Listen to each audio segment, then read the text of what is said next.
ya dari jaringan ke sistem kardiovaskuler. Ya, ini adalah anatomi jantung. Ya, dia ada 4 chamber, ada atrium kanan dan kiri, dan ada ventricle kanan dan kiri. Ya, untuk anatominya mungkin sebelum ini kalian sudah kuliah sama dosen anatomi, yang mana atrium, yang mana ventricle kanan kiri. Itu lebih jelasnya tadi sudah dijelaskan. Oke. Kemudian katup atau valve. Ya, itu ada mitral.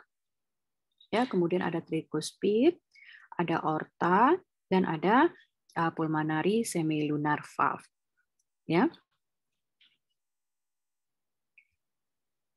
Sedangkan dinding daripada jantung itu terdiri dari 3 lapisan, yaitu endokardium, miokardium, dan epikardium. Ya, di mana endokardium adalah lapisan jantung yang paling dalam. Ya, endokardium. Epikardium adalah lapisan jantung yang paling luar. Dan miokardium adalah lapisan jantung yang di tengah, di antara epikardium dan endokardium. Oke. Lapisan yang paling tebal adalah miokardium, yang isinya adalah mio. Mio itu adalah otot.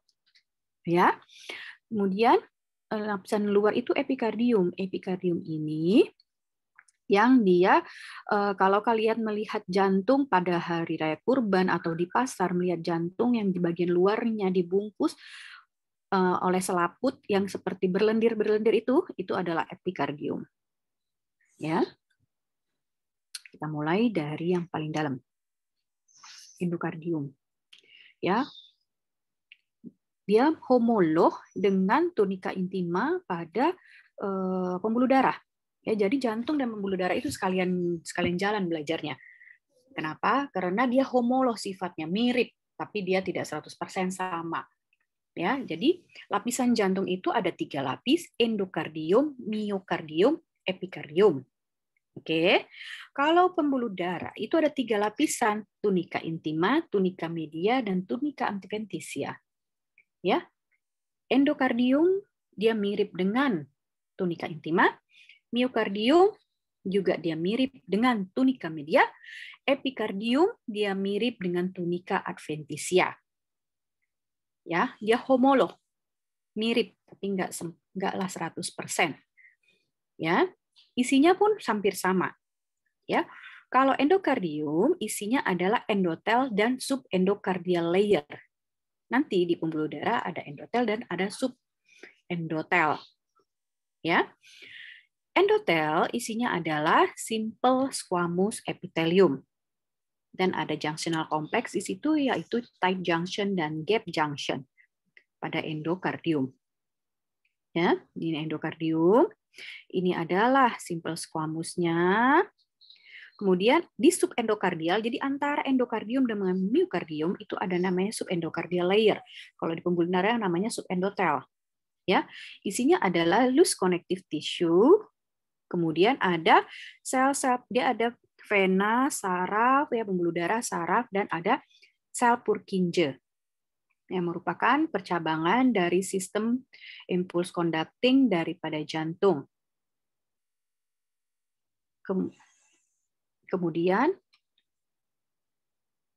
subendocardial layer inilah yang berhubungan langsung dengan miokardium. Ya. Oke, kemudian miokardium. Miokardium isinya adalah otot jantung semuanya. Ya, otot jantung telah Anda pelajari. Ya, otot ada 3: smooth muscle, skeletal muscle, dan cardiac muscle. Cardiac muscle atau otot jantung hanya terdapat pada jantung, nggak akan ada lagi di mana-mana. Ya. Jadi isinya miokardium adalah otot jantung. Nanti bisa kalian lihat, ya karena kita masih online, kalian bisa lihat di atlas lah dulu ya. Itu dia bercabang. Intinya juga di tengah. Dia mirip dengan skeletal muscle, tapi letak inti dan bentuk daripada struktur fibernya berbeda. Ya, dia intinya di tengah. Kalau skeletal muscle kan di pinggir ya. Kemudian dia bercabang. Skeletal muscle tidak bercabang kecuali pada lidah dan sepertiga wajah. Ya. Tipe daripada cardiac muscle fiber ya, itu ada conducting impulse fiber dan ada contractile fiber. Ya, conducting impulse fiber ya dia yang dekat ke ini ya, dekat ke conducting impulse fiber dia yang dekat ke subendokardial. Itu tuh ada Purkinje cell atau Purkinje fiber. Kemudian contractile fiber isinya adalah cardiac muscle fiber. Ya, Purkinje fiber ini sebenarnya cardiac muscle juga yang mengalami modifikasi, ya. Oke, conducting impulse fiber ya merupakan sistem konduksi, ya. Dan ini merupakan modifikasi dari sel di cardiac muscle. Ya. Dia menghasilkan stimulus yang ritmis. Jadi gerakan jantung itu ya itu seharusnya adalah ritmis, berirama, sama ritmenya sama. Ya. Kalau tidak ritmis disebut aritmia. Itu nanti kita harus waspadai ada apa. Ya. Terdiri dari 2 node di atrium wall. Ya, dia dari SA node sebagai pacemaker, kemudian ke AV node, kemudian dia ke percabangan AV bundle, kemudian dia ke Purkinje fiber. Ya, di mana ini merupakan percabangan dari AV bundle. Purkinje cell, ya Purkinje cell yang terletak di ini ya, di subendokardial ya berdekatan dengan miokardium karena dia langsung subendokardial layer ini kan langsung berhubungan dengan miokardium kan. Purkinje fiber ini merupakan percabangan dari AV bundle, letaknya di subendokardial dan tampilannya itu sedikit berbeda daripada kardiak massa pada umumnya. Dia bentuknya lebih besar, sitoplasmanya lebih banyak ya.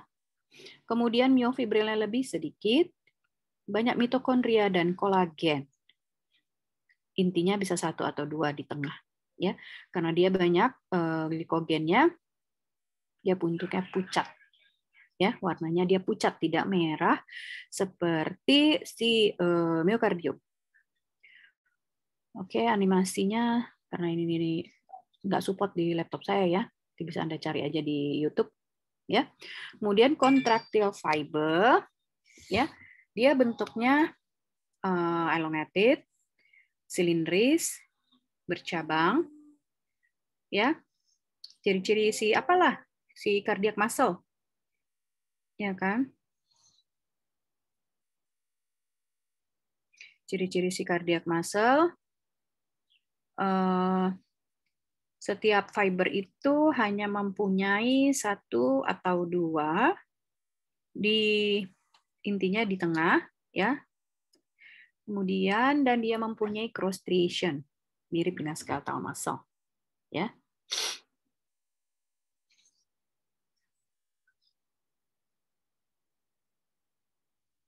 Dia mirip dengan skeletal muscle. Dan sarkoplasmanya mengandung lebih banyak mitokondria. Nanti kalian bisa pelajari apa itu gunanya mitokondria. Kenapa rupanya kalau lebih banyak atau lebih sedikit mitokondrianya. Special junction pada 2 cardiac fiber. Itu namanya adalah intercalated disc. Jadi satu ujung dengan satu ujung yang lain itu adalah intercalated disc. Ini juga lah yang tidak dimiliki oleh skeletal muscle. Skeletal muscle nggak mempunyai intercalated disc. Ya, ada junctional di situ, fascia adherens, macula adherens atau desmosome dan gap junction. Ya, gap junction untuk fungsi komunikasi sel jantung dari satu ini dengan yang lain melalui konekson, ya, koneksin.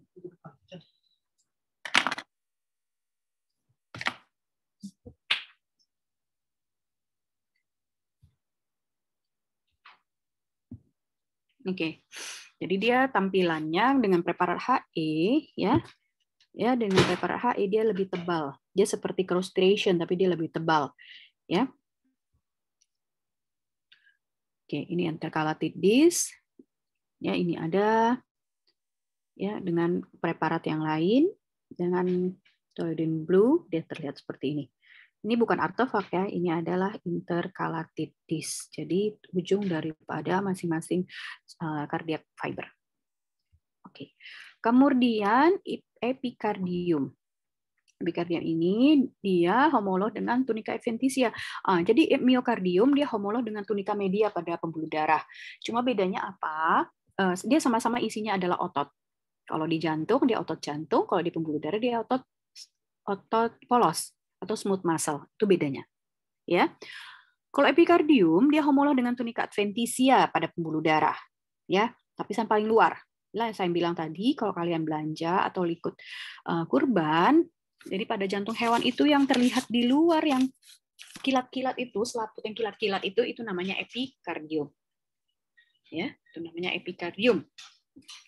Terdiri dari perikardium visceral, perikardium parietal, dan di tengahnya adalah subepicardial layer.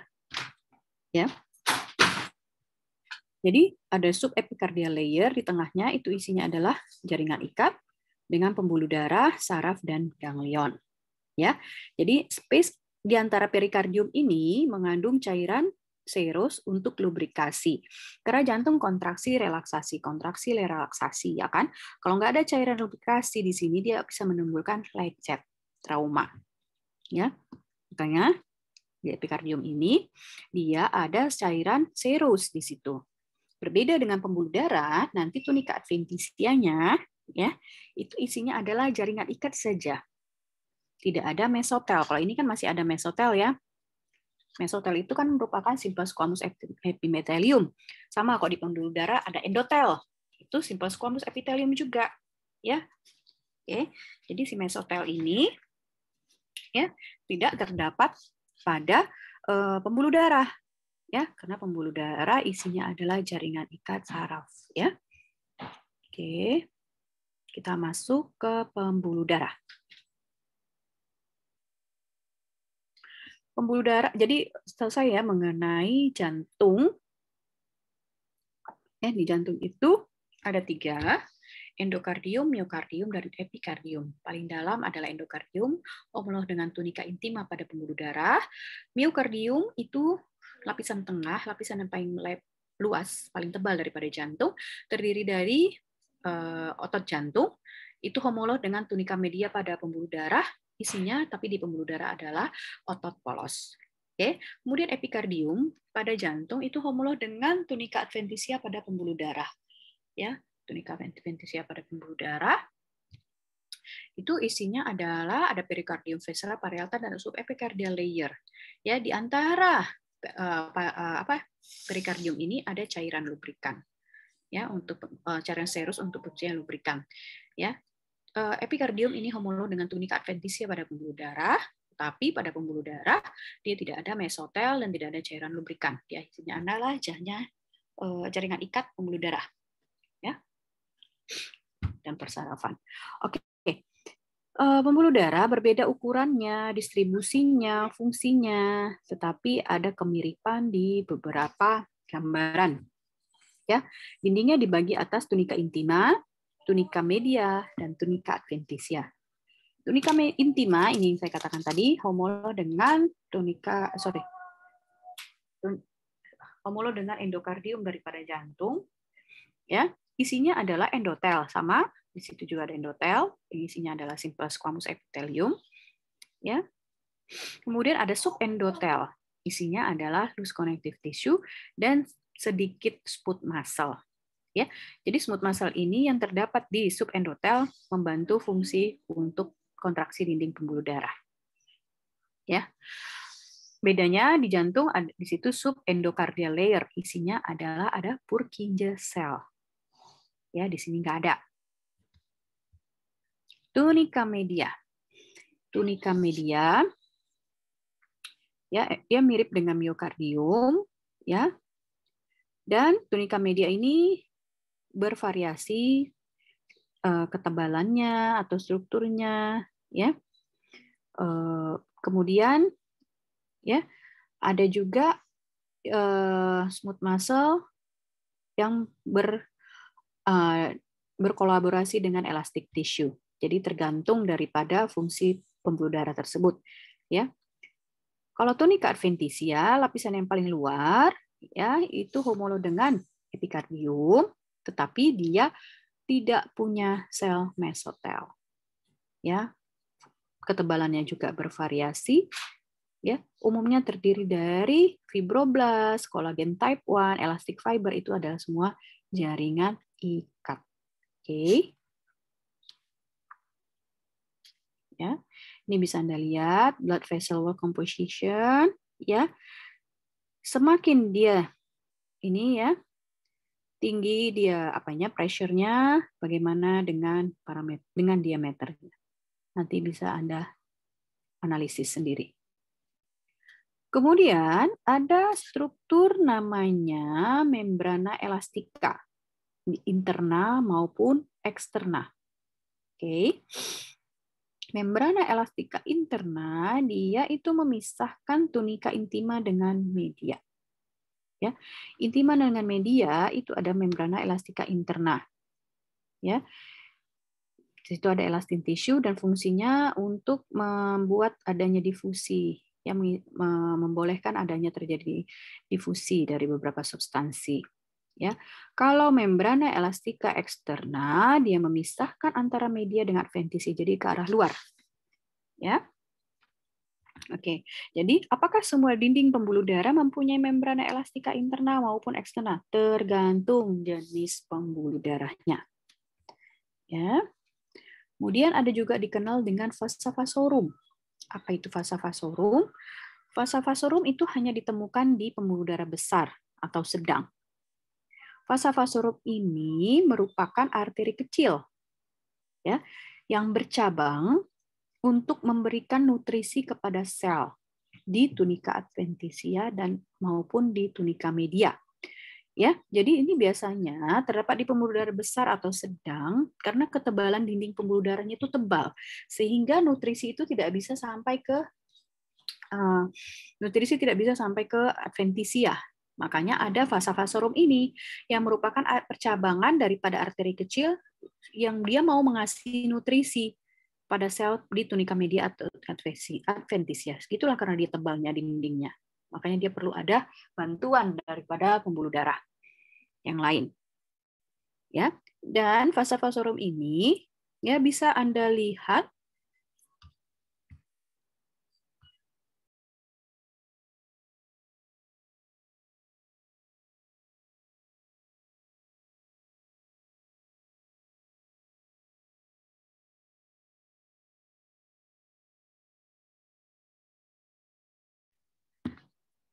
ya.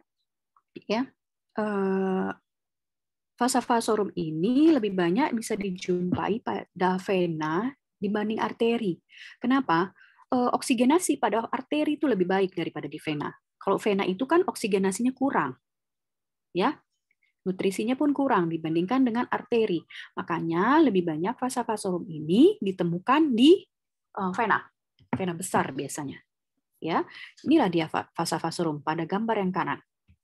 Ya, pada gambar yang kanan ini kan tunika adventitia nih. Disinilah dia. Jadi jangan heran kalau ada pembuluh darah di tunika adventitia. Itulah namanya vasa vasorum. Dia arteri kecil, makanya kecil-kecil dia. Namanya vasa vasorum. Ya.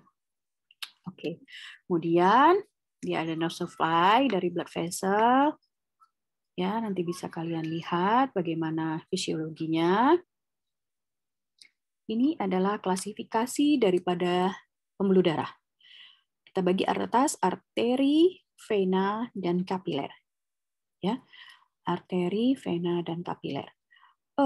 Perbedaan utama daripada arteri dan vena, kalau kapiler udah pasti ya, beda sendiri karena dia kecil, ya kan? Kalibernya pun diameternya sangat kecil. Kalau arteri dan vena itu sering berdekatan kalau untuk kaliber yang sama. Ya, jadi bedanya apa? Kalau arteri itu biasanya tunika medianya lebih tebal atau sama dengan tebalnya dengan tunika adventitia. Itu perbedaan umum ya, perbedaan umum. Saya ulang. Arteri itu dinding dari ketebalan daripada tunika media ya, minimal dia lebih tebal atau sama tebal dengan tunika adventitia. Berlaku di jenis arteri manapun. Atau dia bisa lebih tebal, bisa sama dengan ketebalannya.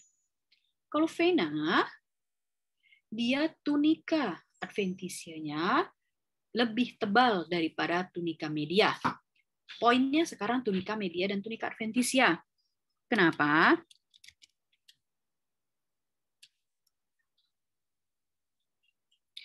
Tunika intima tipis, isinya cuma endotel dan subendotel. Tapi kalau udah kita bicara tunika media adventisia, isinya otot sama otot sama jaringan ikat. Jadi kan dia ada tebel. Jadi poinnya pressure-nya di situ. Ya, arteri lebih besar, lebih tebal, atau sama dengan ketebalan tunika intimanya lebih tebal atau sama tebal dengan tunika adventisia. Tetapi vena tunika adventisianya lebih tebal daripada tunika media. Oke, ya. Kita bagi atas elastic arteri atau conducting arteri atau arteri besar, kemudian medium arteri atau distributing arteri dan small arteri dan arterial. Jadi medium dan small itu strukturnya sama, bedanya adalah di kaliber diameter. Di diameternya ya, di lumen, besar lumen ya. Kalau vena juga seperti itu, ada vena besar, kemudian vena sedang dan kecil, kemudian ada venol. Kalau kapiler itu ada 3. Ada kapiler kontinu, fenestrata, dan sinusoid. Ya.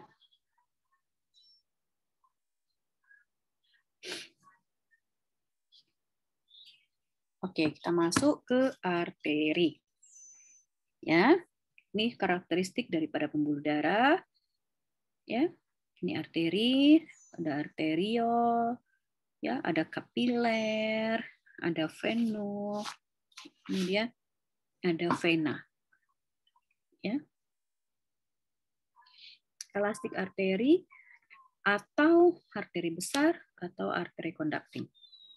Contohnya adalah aorta, arteri iliaco communis, pulmonaris, bronchiovenis, karotid communis. Ini arteri-arteri besar. Jadi kalau ini putus, ini bahaya. Kenapa? Arteri besar ini diameternya besar, terus pressure-nya juga kenceng. Jadi kalau ini terputus, orang akan cepat mengakibatkan kehilangan darah. Jadi kalau udah elastik arteri yang kena, orang operator sudah kacau. Ya, karena kemungkinan nanti bisa exit pasiennya. Kenapa? Dia shock hipovolemik, cairannya habis, darahnya habis gitu keluar. Ya.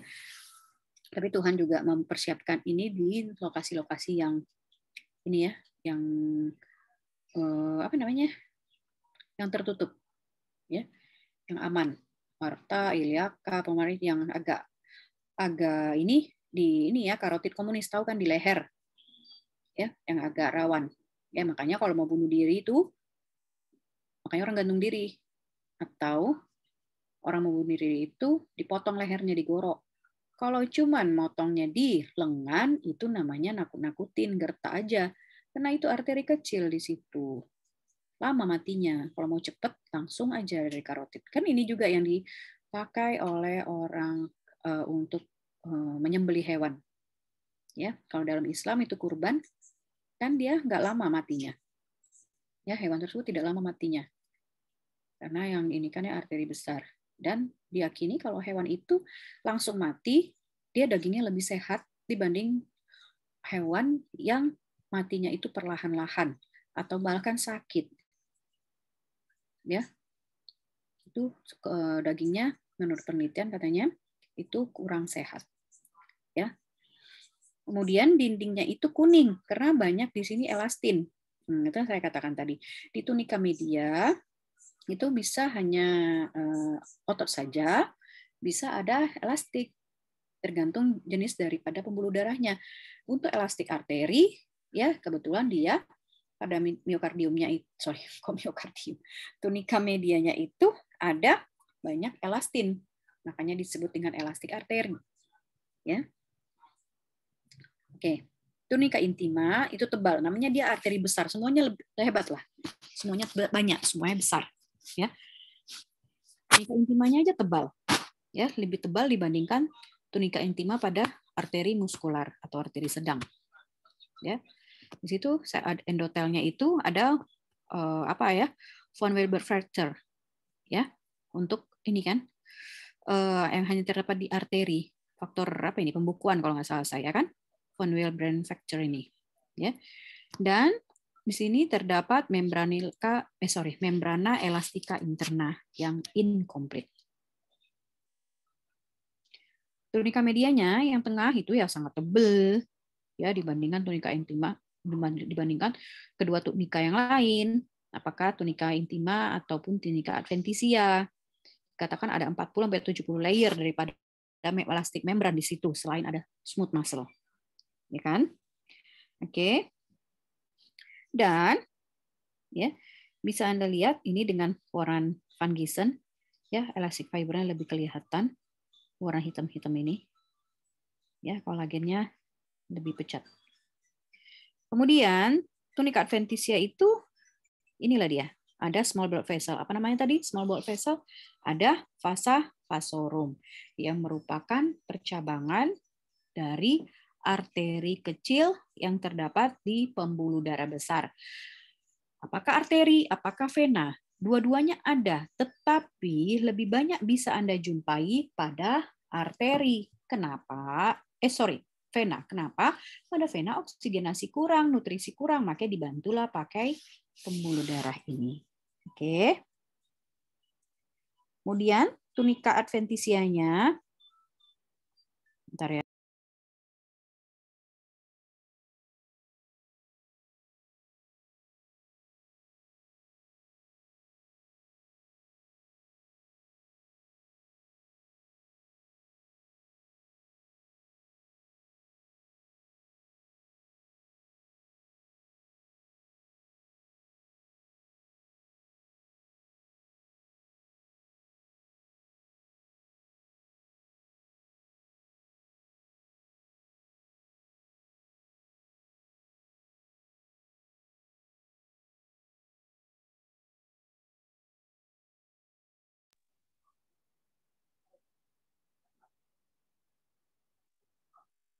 Oke, tunika adventisia ya, dia terlihat small artery ya, yang disebut dengan vasa vasorum.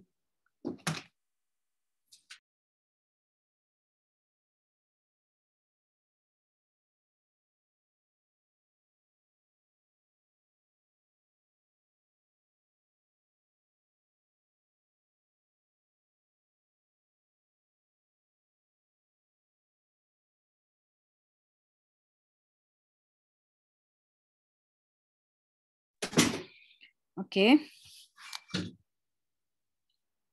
Kemudian kita masuk ke medium dan small. Kan saya katakan tadi medium dan small arteri ini dia digabung karena strukturnya sama.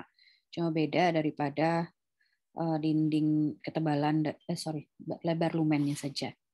Ya. Dia ada sel tunika intimanya itu ada sel endotel, ya, juga ada von Willebrand fracture. Kemudian membrana elastika internya ada. Kalau tadi yang dibesarkan membrana elastika internanya tidak sempurna, tidak komplit. Kalau ini dia membrana elastika internanya ada. Memang sulit ya, agak sulit memperhatikan membrana elastika interna.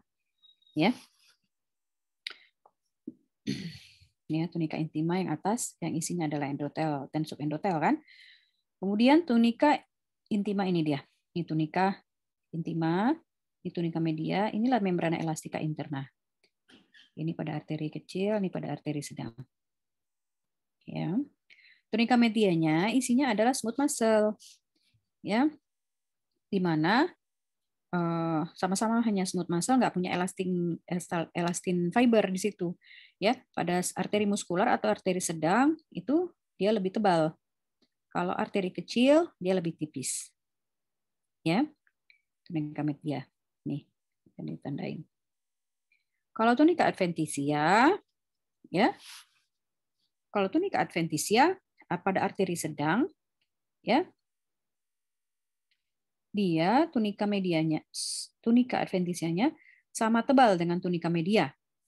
Tadi kan kalau pada arteri besar, tunika adventisianya lebih tipis daripada tunika media. Kan tunika medianya yang tebal kalau arteri besar. Apalagi ada elastin fiber dari sini jadi kuning kan. Jadi kalau muskular, arteri sedang, arteri muskular sama ya. Itu ketebalan tunika medianya sama dengan tunika adventisianya. Ya. Kemudian ada membrana elastika eksterna.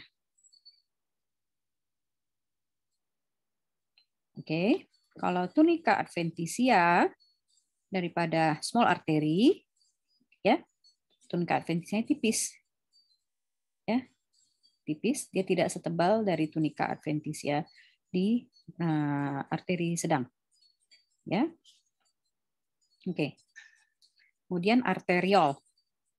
Arteriol diameternya biasanya umumnya adalah kurang dari 0,5 mm, ya, lumennya pun sempit. Biasanya hanya beberapa eritrosit saja yang bisa terperangkap di situ. Tahu kan eritrosit sangat kecil? Dia masih mempunyai 3 lapisan, intima, media, dan adventisia. Tetapi semuanya udah serba hemat kalau saya bilang. Semuanya serba tipis. Di tunika intima ada tetap subendothelial layer, tapi sangat tipis. Kemudian membrana elastika internanya nggak ada. Tunika medianya ada tetap smooth muscle, tapi paling cuma 1-2 lapis saja. Ya, kemudian tunika adventisia nya tipis juga dan tidak ditemukan membrana elastika eksterna. Ya.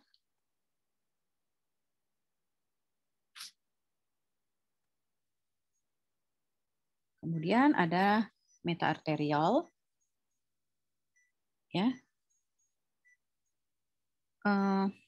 Di mana dia percabangan dari arterial ke kapiler, ya. Kemudian ada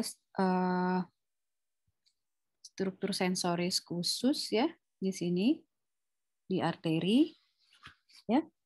Jadi ada sinus karotid, dia baru reseptor ke dinding daripada karotid internal arteri. Kemudian ada tunika adventisia, ada tunika media. Ada carotid body dan ada aortic body. Ya.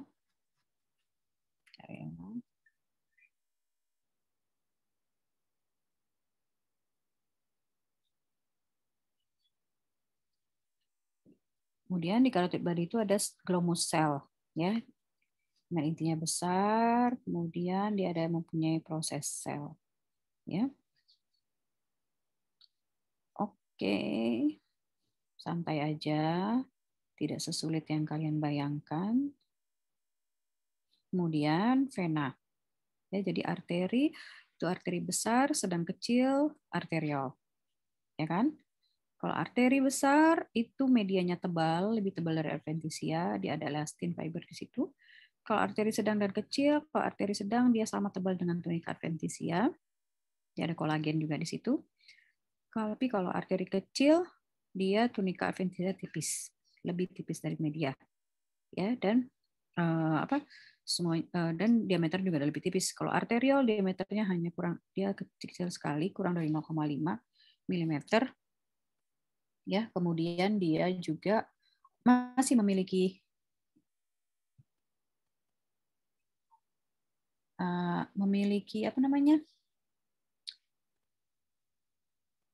dia masih memiliki ketiga struktur itu, tetapi semuanya serba tipis. Ya, masih tetap ada subendotel, tapi sangat tipis. Masih ada dia di tunika medianya otot, jantung, tapi cuma 1-2 lapis gitu ya. Yang ya di arteriol. Oke, vena.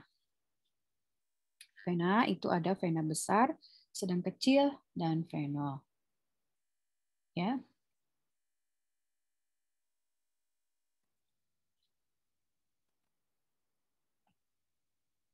Ya, ini perbedaannya ya kalau arteri dan vena. Kalau arteri itu tunika media lebih tebal atau minimal sama dengan tunika adventisia. Kalau vena dia tunika adventisinya lebih tebal dari tunika media.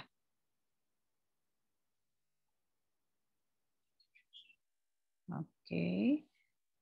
Vena besar ya, dia ada endotel, endotelnya ya sama dengan itu ya, sama dengan vena sedang.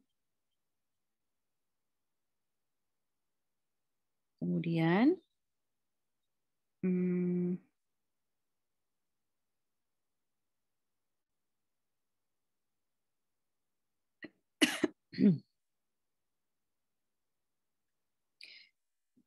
pada tunika medianya sangat tipis ya, dan bahkan banyak vena besar itu nggak ada tunika media ya, jadi dia langsung ke tunika adventisia. Contohnya di vena cava, renalis, vena porta, splenic ya, vena besar. Tunika adventisianya tunika adventisia pada vena besar itu sangat tebal dan sangat berkembang. Isinya ya standar. Dia ada jaringan ikat, kemudian ada smooth muscle sedikit, dan di sini akan banyak vasa vasorum. Ya, vasa vasorum masih ingat kan? Vasa vasorum itu pembuluh darah dalam pembuluh darah istilahnya kalau saya bilang. Karena kan ini kan pembuluh darah, kita bicara pembuluh darah, tapi di lapisan itu ada pembuluh darah lagi gitu, ngerti kan? Nah, itulah namanya vasa vasorum. Jadi pembuluh darah dalam pembuluh darah namanya vasa vasorum. Vasa vasorum itu merupakan arterikel kecil yang bercabang, yang fungsinya untuk memberikan oksigenasi dan nutrisi kepada lapisan tunika media adventisia. Ya. Diameternya biasanya 1-9 mm, biasanya mempunyai valve, ya. Tunika intima, isinya endotel, continuum, media ada smooth muscle, adventisia ini paling tebal, isinya smooth muscle, elastin, dan kolagen fiber. Oke. Ini valve atau katup. Ketika dia membuka, darah masuk. Ketika darah masuk, dia menutup, tarik lagi ke atas, tutup lagi, tarik ke atas, tutup lagi. Ini valve-nya. Nih. Jadi kalau ada nanti di pembuluh darah seperti ini, vena, terus ada kayak ini ya, kayak apa namanya, lipatan valve. Ini adalah valve memang. Bukan dia salah, bukan apa ini dia. Ini valve. Ya. Dia katup. Ini terjadi pada pembuluh darah sedang. Ya. Inilah kerusakan valve inilah yang menjadi masalah. Kerusakan valve inilah yang menjadi masalah dalam apa ya, penyakit hemoroid atau penyakit varises. Sorry, bukan hemoroid, varises lah yang lebih nyata ya. Di kaki itu orang kan pernah kalian lihat kakinya itu kok pembuluh darahnya mekar-mekar gitu. Bengkak-bengkak gitu kelihatan. Kalau kaki yang normal kan pembuluh darah nggak kelihatan. Apalagi pada ibu hamil, itu varisesnya adalah fisiologis diharapkan. Setelah dia melahirkan, dia nggak ada lagi. Kenapa? Karena berat bebannya. Dia kan cenderung ini ya, sirkulasinya terganggu. Ya, jadi ada gangguan pada valve inilah yang menyebabkan dia nggak bisa naik ke atas. Harusnya kan sirkulasi, naiklah dia ke atas. Tapi karena valve yang rusak, terganggu, jadi dia gravitasi, dia nggak naik ke atas, jadi bengkak, pembuluh darahnya itu bengkak-bengkak di situ, menonjol. Dan itu ada level-level daripada varises, dan ada kalanya dia sangat menyakitkan. Itu yang harus dioperasi, diperbaiki. Ya. Kemudian venul. Bentar ya.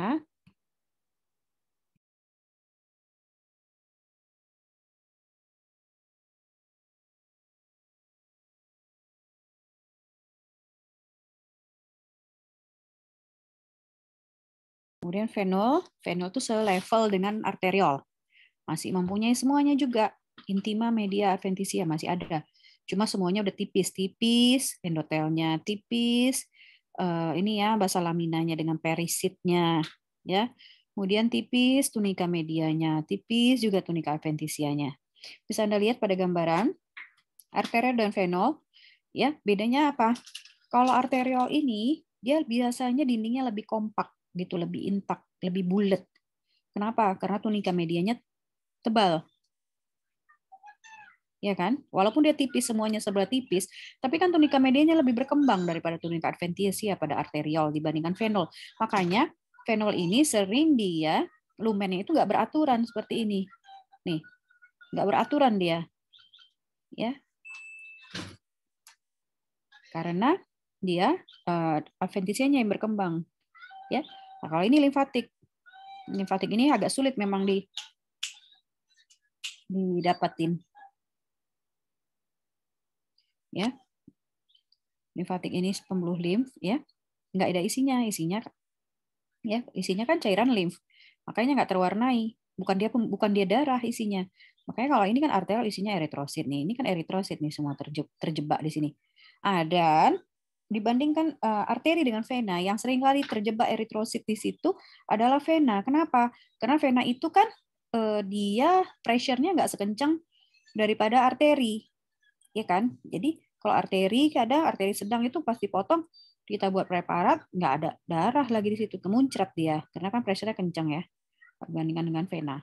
Ya, kalau limfatik, dia dindingnya sama, dia adalah endotel juga, tapi nggak ada isinya, karena isinya cairan limf nggak kelihatan. Oke, kapiler. Kapiler ini adalah pembuluh darah yang paling kecil. Ya, di ujung-ujung nih kapiler nih, kalau di jari, ya pokoknya di ujung-ujung kita inilah kapiler nih semuanya. Anatominya nanti kalian cari sendiri. Ya, gambaran umumnya itu ada tunika intima dan ada perisit saja.